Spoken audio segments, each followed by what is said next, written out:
Election എടുത്താൽ അതുവരെ കാണാത്ത രാഷ്ട്രീയ നേതാക്കന്മാരെയും അണികളെയൊക്കെ നമ്മുടെ നാട്ടിലും വീടുകളിലൊക്കെ കാണാറുണ്ട്. സ്നേഹം കൊണ്ട് വീർപ്പ് കൂട്ടിക്കുകയും കെട്ടിപ്പിടിക്കുകയും ഉമ്മ വെക്കുകയൊക്കെ ചെയ്യുന്ന ഇവര് അവിടെ തേച്ചതുകൊണ്ട് കാര്യമില്ല. ആ ചെറുക്കൻ ഇവിടെ ഉമ്മ വെച്ചത് ഈ കൈ കൊണ്ട് അവനെ എടുത്തു.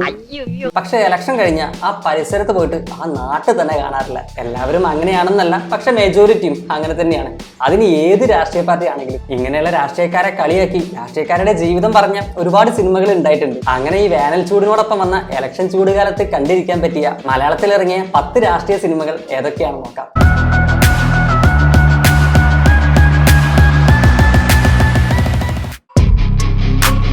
കമ്മ്യൂണിസ്റ്റ് പാർട്ടി CDPയുടെ രക്തസാക്ഷി രാഘവന്റെ മകൻ രാമനുണ്ണി ഓപ്പോസിഷൻ പാർട്ടിയായ NSPയിൽ ചേരുന്നു. അടുത്ത ഇലക്ഷനിൽ NSPയുടെ സ്ഥാനാർത്ഥിയായി മത്സരിക്കുന്നു. സഖാവ് രാഘവനെ കൊന്നത് NSP ആണെന്ന് സംശയിക്കുന്ന രാഘവന്റെ ഭാര്യയും രാമനുണ്ണിയുടെ അമ്മയുമായ സഖാവ് രാഗിണി രാമനുണ്ണിക്കെതിരെ, അതായത് കമ്മ്യൂണിസ്റ്റ് ഭാഷയിൽ പറഞ്ഞ വർഗവഞ്ചകരായ കുലംകുത്തിയായ മകനെതിരെ CDPയുടെ സ്ഥാനാർത്ഥിയായും മത്സരിക്കുന്നു. അരുൺ ഗോപി ഡയറക്ട് ചെയ്ത് ദിലീപ് നായകനായെത്തി 2016 ഇറങ്ങിയ രാമലീല.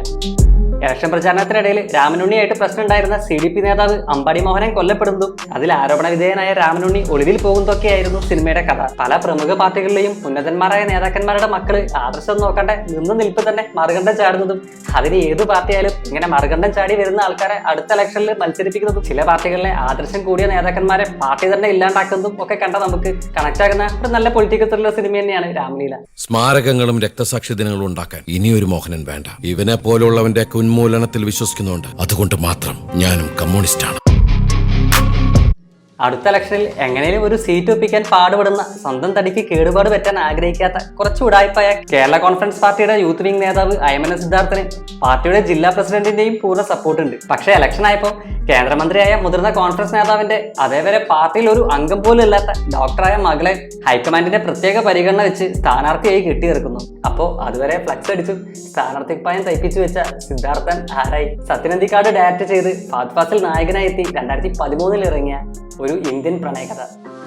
സിനിമയുടെ രണ്ടാം പകുതിയിൽ കഥ രാഷ്ട്രീയത്തിൽ നിന്നും കുറച്ച് മാറി പോകുന്നുണ്ടെങ്കിലും നമ്മുടെ നാട്ടിലെ ഒരു പ്രമുഖ പാർട്ടിയുടെ മുതിർന്ന നേതാക്കന്മാരെയും അവരുടെ യൂത്തന്മാരെയും ആക്ഷേപഹാസ്യത്തിൽ കാണിക്കുകയായിരുന്നു സത്യനന്ദിക്കാട് സിനിമയിൽ. ജാഥ വിളിക്കാനും പോലീസിന്റെ തല്ലുകൊള്ളാനും ഇലക്ഷൻ വോട്ട് പിടിക്കാൻ പോകാനും എന്നെ പോലുള്ള യൂത്തന്മാർ തന്നെ വേണം. പക്ഷെ സ്ഥാനത്തിരിക്കാൻ മേളിൽ നൂലിക്കെട്ടി ഇറക്കിക്കോളും ഏതെങ്കിലും താപ്പാന കുഞ്ഞിന്. കോൺഫറൻസ് പാർട്ടിയിൽ മാത്രമല്ല, പൊതുവിൽ തന്നെ അയ്മന സിദ്ധാർത്ഥന്മാരും പള്ളിക്കാരന്മാരൊക്കെയാണ് നമ്മുടെ രാഷ്ട്രീയത്തിൽ കൂടുതലുള്ളത്. കറകളഞ്ഞ കമ്മ്യൂണിസ്റ്റ് സഖാവിന്റെ മകൾ രാജലക്ഷ്മിക്ക് താല്പര്യമില്ലാതിരുന്നിട്ടും കൺവിൻസ് ചെയ്ത് ഇലക്ഷനിൽ മത്സരിപ്പിക്കുന്നു. ആദ്യമായി മൈക്കിന്റെ മുന്നിലെത്തിയ രാജലക്ഷ്മി ആൾക്കൂട്ടത്തിനോട് സംസാരിക്കാൻ അറിയാതെ കരയുന്നു. എനിക്ക് കഴിവില്ല, എനിക്ക് വോട്ട് ചെയ്യരുതെന്ന് പറയുന്നു. വെറും ഒരു സാധാരണ വ്യക്തിയാണ് ഞാൻ. നിങ്ങളുടെ പ്രശ്നങ്ങൾക്ക് പരിഹാരം ഉണ്ടാക്കാനുള്ള കഴിവൊന്നും എനിക്കില്ല. അതുകൊണ്ട് നിങ്ങൾ ആരും എനിക്ക് വോട്ട് ചെയ്യരുത്. അർഹതയുള്ള വേറെ ആരെങ്കിലും തെരഞ്ഞെടുക്കുക. ആദ്യമായി ഒരു സ്ഥാനാർത്ഥി തനിക്ക് വോട്ട് ചെയ്യരുത് എന്ന് പറയുന്നത് കേട്ട ജനം അത് അവരുടെ സ്ഥാനമാനങ്ങൾ ആഗ്രഹിക്കാത്ത നല്ല മനസ്സാണെന്ന് കരുതി വോട്ട് ചെയ്ത് ജയിപ്പിക്കുന്നു, MLA ആക്കുന്നു. സത്യനന്ദിക്കാട് ഡയറക്ട് ചെയ്ത് സുഹാസിനി, സുരേഷ് ഗോപി എന്നിവർ അഭിനയിച്ച് 1993 ഇറങ്ങിയ സമൂഹം. രാഷ്ട്രീയക്കാരിയല്ലാത്ത, രാഷ്ട്രീയ കളികൾ അറിയാത്ത MLA ആയ രാജലക്ഷ്മി തന്റെ കോൺസ്റ്റിറ്റ്യുവൻസിയിലെ ആൾക്കാർക്ക് ക്രിമിനൽ ബിസിനസ്സുകാരനും രാജലക്ഷ്മിയോട് തോറ്റ രാഷ്ട്രീയ പിടിപാടുകളുള്ള കൃഷ്ണമൂർത്തി ഉണ്ടാക്കുന്ന പ്രശ്നങ്ങൾ നേരിടുന്നതാണ് സിനിമ പറഞ്ഞത്. രാജലക്ഷ്മിയെ പോലെ ഒരു MLA സിനിമയിൽ മാത്രമേ കാണാൻ പറ്റുള്ളൂ. ഇന്നാണെങ്കിൽ സിനിമയെ പോലും അങ്ങനത്തെ ഒരു MLA കാണാറില്ല. പിന്നെ എങ്ങനെയാണ് ഇവിടെ ഒരു മാറ്റം ഉണ്ടാവുക? സ്ഥാനമാനങ്ങൾക്കും രാഷ്ട്രീയ ലാഭത്തിനും പണത്തിനും വേണ്ടി അങ്ങോട്ടും ഇങ്ങോട്ടും ചാടിക്കളിക്കുന്ന MLA-മാരുള്ള ഇക്കാലത്ത് അതുകൊണ്ട് രാജലക്ഷ്മിയെ പോലെ ഒരു MLA-യോ MP ഒക്കെ ഉണ്ടാകുന്നത് ദിവാസ്വപ്നം കണ്ടുകൊണ്ട് കണ്ടിരിക്കാൻ പറ്റിയ ഒരു നല്ല പൊളിറ്റിക്കൽ സിനിമയാണ് സമൂഹം. ഞാൻ തിരിച്ചു വരും, ഒരു പോറൽ പോലെ ഏൽക്കാതെ. അതിനുശേഷം നമ്മൾ ശരിക്കൊന്ന് കാണും. തിരിച്ചുവരവുണ്ടാവില്ല.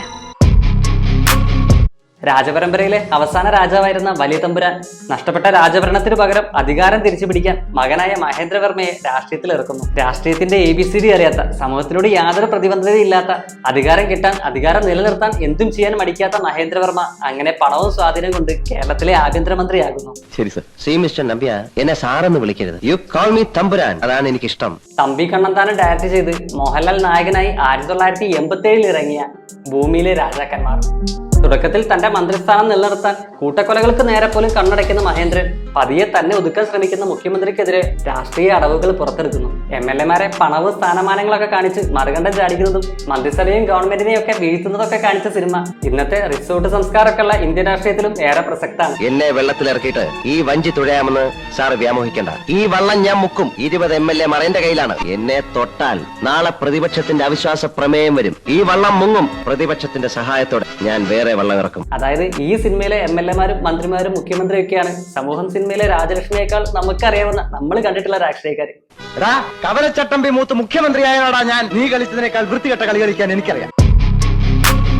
കേരളത്തിലെ വിദ്യാഭ്യാസ മന്ത്രിയായ മുഖ്യമന്ത്രിയാകുന്നത് സ്വപ്നം കാണുന്ന ബാലഗംഗാധര മേനോന്റെ അഴിമതി നിറഞ്ഞ രാഷ്ട്രീയത്തിനെ എതിർക്കുന്ന മകൻ കൃഷ്ണകുമാർ അടുത്ത ഇലക്ഷനിൽ അച്ഛനെതിരെ, കൃഷ്ണകുമാറിന്റെ ഭാഷയിൽ പറഞ്ഞാൽ അച്ഛന്റെ രാഷ്ട്രീയത്തിനെതിരെ സ്വതന്ത്ര സ്ഥാനാർത്ഥിയായി മത്സരിക്കുന്നു. ജോഷി ഡയറക്ട് ചെയ്ത് ദിലീപ് നായകനായി 2006 ഇറങ്ങിയ ലയൺ. ഇലക്ഷനിൽ ജയിച്ച കൃഷ്ണകുമാറിന്റെ ഒറ്റ സീറ്റിന്റെ ഭൂരിപക്ഷത്തിൽ ഭരണം പിടിക്കുന്ന മന്ത്രിസഭയിൽ ആഭ്യന്തര വകുപ്പ് തന്നെ ചോദിച്ചു വാങ്ങുന്ന കൃഷ്ണകുമാർ കേരള രാഷ്ട്രീയം ശുദ്ധീകരിക്കാൻ നോക്കുന്നതാണ് സിനിമയുടെ കഥ. നേരത്തെ പറഞ്ഞ സമൂഹം സിനിമയെ പോലെ കേരളത്തിലോ അല്ല ഇന്ത്യയിൽ തന്നെ ഒരിക്കലും കാണാൻ സാധ്യതയില്ലാത്ത ഒരു ആഭ്യന്തരമന്ത്രിയാണെങ്കിലും 6 മാസം മതി എനിക്ക് കേരളത്തിലെ സർവ്വ ഗുണ്ടായിസം തുടച്ചു നീക്കാൻ. ലയൺ മറ്റൊരു മികച്ച പൊളിറ്റിക്കൽ ത്രില്ലർ സിനിമയാണ്. എന്തായാലും സിനിമയിലെങ്കിലും ഇങ്ങനത്തെ മന്ത്രിമാരൊക്കെ നമുക്ക് കാണാലോ. അളിയനും അച്ചമ്മയ്ക്കും വീട്ടില്. ഇത് ഹോം മിനിസ്റ്റർ ഓഫീസാണ്. Call me sir. കേരളത്തിൽ അധികം അറിയപ്പെടാത്ത ഒരു നോർത്ത് ഇന്ത്യൻ പാർട്ടിയുടെ കേരള ഘടക നേതാവ് മാമച്ചൻ. കേരളത്തിൽ പാർട്ടിക്കാരായി അധികം ആരും ഇല്ലാത്തതുകൊണ്ട് തന്നെ ഒരു ദേശീയ നേതാവാണ്. മാമച്ചൻ എന്ന ഭാഷയിൽ പറഞ്ഞ സ്ഥാനമാനങ്ങൾ കിട്ടിക്കൊണ്ടേയിരിക്കും, പക്ഷെ ഒരു കാര്യമില്ല. അതാണ് ഖദറിന്റെ ഗുണം. സ്ഥാനങ്ങൾ ഇങ്ങനെ കിട്ടിക്കൊണ്ടേയിരിക്കും, ഒരു കാര്യമില്ല. ബിജു ജേക്കബ് ഡയറക്ട് ചെയ്ത് ബിജു മേനോൻ നായകനായി എത്തി 2014 ഇറങ്ങിയ വെള്ളിമൂങ്ങ. മാമച്ചന് അങ്ങനെ പ്രത്യേകിച്ച് ഒരു ഉപകാരം ഇല്ലാത്ത പാർട്ടിക്ക് പക്ഷെ കേരളത്തിൽ ഒരു മുന്നണിയിൽ അസംബ്ലി ഇലക്ഷന് സീറ്റ് കിട്ടുന്നു. ഇലക്ഷനിൽ ജയിച്ചാൽ മാമച്ചന് MLA ആകും. പക്ഷെ തോറ്റു കഴിഞ്ഞാൽ അതിലും വലിയ ഓഫറാണ് മാമച്ചന് കിട്ടിയത്. രാജ്യസഭയിലൂടെ കേന്ദ്രമന്ത്രിയായി ഡൽഹിയിലേക്ക് പോകാം. ഇലക്ഷൻ ജയിച്ചാൽ മാമച്ചന് പകരം പാർട്ടിയിലെ 2ാമത്തെ നേതാവായ ഗോപി ആയിരിക്കും ഡൽഹിയിലേക്ക് പോവുക. ഡൽഹിയിലെ കാര്യം ഓർത്തിട്ടാണോ നീ വിഷമിക്കണം? അതൊക്കെ ഞാൻ നോക്കും. അതിന്റെ ആവശ്യമുണ്ടെന്ന് തോന്നില്ല, കാരണം ഞാൻ ജയിച്ചല്ലേ. നിന്നെ ഞാൻ ജയിപ്പിക്കും മാമച്ചൻ. മാമച്ചൻ എങ്ങനെയും ഇലക്ഷൻ തോൽക്കാൻ നോക്കുന്നു. നാട്ടിൽ ഒരു ജനപിന്തുണയില്ലാത്ത മാമച്ചനെ ജയിപ്പിക്കാൻ ഗോപി. നമ്മുടെ നാട്ടിലെ NCP JDS പോലുള്ള നാട്ടിലധികം ആർക്കും അറിയാത്ത പക്ഷെ നാഷണൽ പാർട്ടികളെയൊക്കെ ഓർമ്മിക്കുന്ന സിനിമ ഇലക്ഷൻ കാലത്ത് റിലാക്സ് ആയി കണ്ടിരിക്കാൻ പറ്റിയ മറ്റൊരു മികച്ച പൊളിറ്റിക്കൽ സെറ്റർ മൂവിയാണ്. മാമച്ചനല്ലേടാ നീ? അതെ, എങ്ങനെ അറിയാം? അടിപൊളി.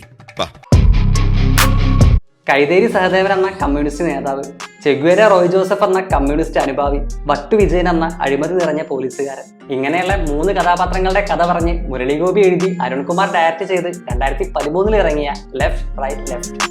കണ്ണൂരിലെ അക്രമ രാഷ്ട്രീയത്തിന്റെ ബാക്ക്ഗ്രൗണ്ടിൽ കഥ പറഞ്ഞ സിനിമ കേരളത്തെ നടുക്കിയ TP ചന്ദ്രശേഖരന്റെ കൊലപാതകത്തിന്റെ ആ ഒരു സമയത്തായിരുന്നു ഇറങ്ങിയിട്ടുണ്ടായിരുന്നത്. കേരളത്തിലെ പഴയ സോഷ്യലിസ്റ്റ് കമ്മ്യൂണിസ്റ്റിൽ നിന്നും അക്രമ രാഷ്ട്രീയത്തിലേക്ക് മാറിയ പുതിയ കമ്മ്യൂണിസത്തിനെ വിമർശിക്കുന്ന സിനിമയിലെ കൈതേരി സഹദേവനും മുഖ്യമന്ത്രി എത്തിയ സഖാവ് SRMനും നമ്മുടെ ഇന്നത്തെ രാഷ്ട്രീയത്തിലെ പല നേതാക്കളായിട്ടും സാമ്യം ഉണ്ടായിരുന്നു. ആ ചെങ്കൊടിന്റെ ബലത്തില് ചാത്തു റോഡിലിറങ്ങി നടുനിർത്തി നടന്നത്.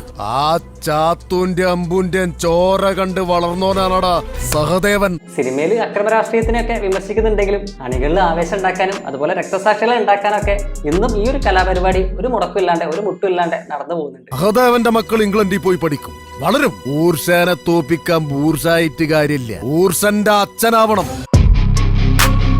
ഇന്ത്യക്ക് സ്വാതന്ത്ര്യം കിട്ടുന്നതിന് മുമ്പ് കേരളത്തിൽ കമ്മ്യൂണിസം തുടങ്ങിയ സമയത്തെ സഖാക്കളായ സ്റ്റീഫൻ നെട്ടൂരാൻ, DK ആന്റണി, സഖാവ് സേതുലക്ഷ്മി എന്നിവർ ഭൂവുടമകളുടെ അടിച്ചമർത്തലിനെതിരെ കർഷക പ്രക്ഷോഭം നയിച്ച് അതിൽ പ്രശ്നങ്ങൾ ഉണ്ടായി ഒളിവിൽ കഴിയുകയും പിന്നീട് ജയിലിലാകുകയും ചെയ്യുന്നു. വേണു നാഗവള്ളി ഡയറക്ട് ചെയ്ത് മോഹൻലാൽ, മുരളി, ഗീത എന്നിവർ അഭിനയിച്ച് 1990 ഇറങ്ങിയ ലാൽ സലാം.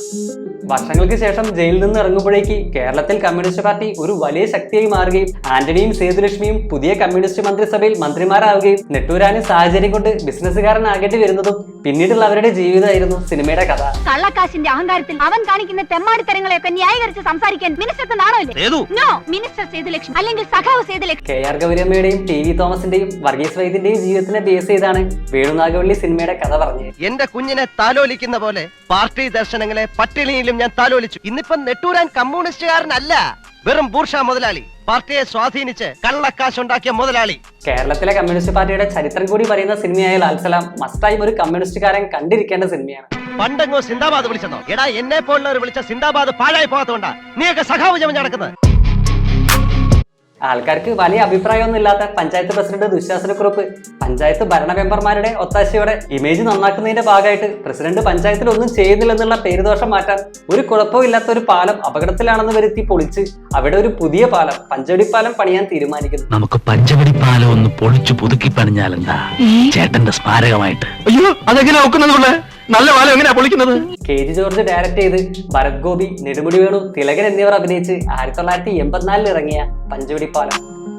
ആൾക്കാർ കാണുമ്പോൾ ആൾക്കാരുടെ മുന്നിൽ തല്ലുകൂടുന്ന ഭരണപക്ഷവും പ്രതിപക്ഷവും അഴിമതി നടത്താൻ എങ്ങനെ ഒരുമിക്കുന്നു എന്ന് കോമഡിയിലൂടെ സെറ്ററായിട്ട് കാണിച്ചു തരികയാണ് KG ജോർജ് ഈ മാസ്റ്റർ പീസ് സിനിമയിൽ. രാഷ്ട്രീയ പാർട്ടികളുടെ അണികൾ തമ്മിൽ തല്ലുണ്ടാക്കുമ്പോഴും അഡ്ജസ്റ്റ്മെന്റ് രാഷ്ട്രീയത്തിലൂടെ അഴിമതിയും രാഷ്ട്രീയ കേസുകളിലെ ഒത്തുതീർപ്പും ഒക്കെ നടത്തുന്ന രാഷ്ട്രീയക്കാരെ കാണിച്ചു തരാൻ സിനിമയ്ക്ക് ആകുന്നുണ്ടെങ്കിലും ഇതൊക്കെ തന്നെയല്ലേ ഇന്നും നടക്കുന്നതെന്ന് ആർക്കെങ്കിലും സംശയം തോന്നിയാൽ അത് തികച്ചും യാദൃശ്ചികം മാത്രമാണ്. പള്ളിയുടെയും അമ്പലത്തിന്റെയും ഇടയ്ക്കായി പാലം വരുമ്പോൾ പുതിയ റോഡ് വെട്ടണ്ടേ? അതിന്റെ കോൺട്രാക്ട് തന്നെ ആ പണി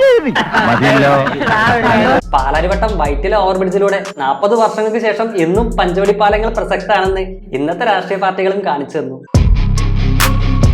ഭരിക്കുന്ന പാർട്ടിയുടെയും പ്രതിപക്ഷ പാർട്ടിയുടെയും നേതാക്കൾ ഒരു വീട്ടിൽ തന്നെയാണെങ്കിൽ എന്തായിരിക്കും ആ വീടിന്റെ അവസ്ഥ? അങ്ങനെ ഒരു വീടിന്റെ കഥ പറഞ്ഞ സിനിമയായിരുന്നു ശ്രീനിവാസൻ എഴുതി സത്യനന്ദിക്കാട് ഡയറക്ട് ചെയ്ത് 1991 ഇറങ്ങിയ സന്ദേശം. രാഘവൻ നായർ സ്റ്റേഷൻ മാസ്റ്റർ പോസ്റ്റിൽ നിന്നും റിട്ടയർ ആയി വർഷങ്ങൾക്ക് ശേഷം വീട്ടിലേക്ക് വരുമ്പോൾ കാണുന്നത് മൂത്ത 2 ആൺമക്കളും കടിച്ചു കീറാൻ നിൽക്കുന്ന 2 എതിർ പാർട്ടികളിലെ നേതാവായിട്ടാണ്. പോളണ്ടിൽ എന്ത് സംഭവിച്ചു? പോളണ്ടിനെ പറ്റി ഇനി മിണ്ടിപ്പോയി ഞാൻ സഹിക്കില്ല. പോളണ്ട് എന്താ ഇയാളുടെ തറവാട് സ്വത്തോ? ചെറിയ മകനാണെങ്കിൽ സ്കൂളിലെ രാഷ്ട്രീയ നേതാവും കേരള രാഷ്ട്രീയവും കേരള രാഷ്ട്രീയ നേതാക്കന്മാരെയും അതേപോലെ പക്ഷെ സെറ്ററായിട്ട് വരച്ചു വെക്കുകയാണ് സന്ദേശത്തിലൂടെ ശ്രീനിവാസനും സത്യനന്ദിക്കാടും. ഞങ്ങളുടെ ഡെഡ് ബോഡി തൊട്ടുപോലും ഇത് ഞങ്ങളുടെ ഡെഡ് ബോഡിയാണ്. ഇത് നിങ്ങളുടെ ആരുടെ അല്ല, മരിച്ചയാളുടെ ഡെഡ് ബോഡിയാണ്. കോട്ടപ്പള്ളി പ്രഭാകരനും പ്രകാശനും KG പൊതുവാളും ബുദ്ധിജീവി കുമാരപിള്ളയും എല്ലാം കേരള രാഷ്ട്രീയത്തിൽ നമ്മൾ കാലകാലങ്ങളായിട്ട് കണ്ടുവരുന്ന രാഷ്ട്രീയക്കാരുടെ പ്രതിനിധികളാണ്. മരിച്ച ചാത്തൂട്ടിയാരെ എനിക്കറിയാം. അയാൾ ഒരു പാർട്ടിയിലും പെടാത്ത ഒരാളാ. നമുക്ക് കൈവന്നിരിക്കുന്നത് ഒരു സുവർണാവസരം. അയാളെ നമ്മുടെ പാർട്ടിക്കാരനായി ചിത്രീകരിച്ചാൽ അയാൾ ആരാ?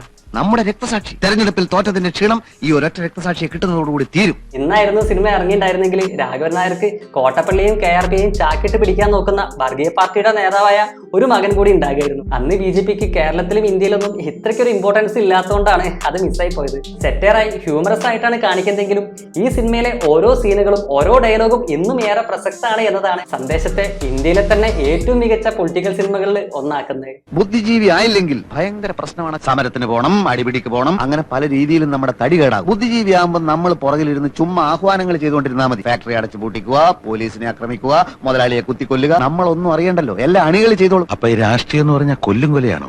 ഇത്ര സിനിമകളൊക്കെ ഇറങ്ങിയിട്ടും ഇന്നും നമ്മുടെ നാട്ടിൽ ഈ സിനിമകളിലെ കഥകളൊക്കെയാണ് നടക്കുന്നതെങ്കിൽ നമുക്ക് എന്തൊരു പ്രശ്നമല്ലേ? നിങ്ങൾക്ക് ഏത് പാർട്ടിയിലും വിശ്വസിക്കാം. അവിടെയാണ് പ്രശ്നം. നിങ്ങൾക്ക് ഏത് പാർട്ടിയും ഇഷ്ടപ്പെടാം. പക്ഷേ നമ്മൾ ഈ രാഷ്ട്രീയത്തിന്റെ ഭാഷയിൽ പറഞ്ഞ പോലെ നിങ്ങൾ ഇഷ്ടപ്പെടുന്ന പാർട്ടി ഏത് കുറ്റിച്ചുവില്ല നിർത്തിയാലും കണ്ണും പൂട്ടി വോട്ട് ചെയ്ത് ജയിപ്പിക്കുന്നതിന് പകരം പാർട്ടിയോടുള്ള ഇഷ്ടമൊക്കെ മനസ്സിൽ വെച്ച് മത്സരിക്കുന്ന ആൾക്കാരിൽ ആര് ജയിച്ചാലാണ് നാടിന്റെ ഗുണം ഉണ്ടാകുക എന്ന് ആലോചിച്ച് വോട്ട് ചെയ്തിട്ടുണ്ടെങ്കിൽ നാട് നന്നാവും. അപ്പോൾ എല്ലാ പാർട്ടിക്കാരും മേലനങ്ങി പണിയെടുക്കുകയും ചെയ്യും. അല്ലെങ്കിൽ നമുക്ക് ഇങ്ങനെ സിനിമയൊക്കെ കണ്ടിരിക്കാം.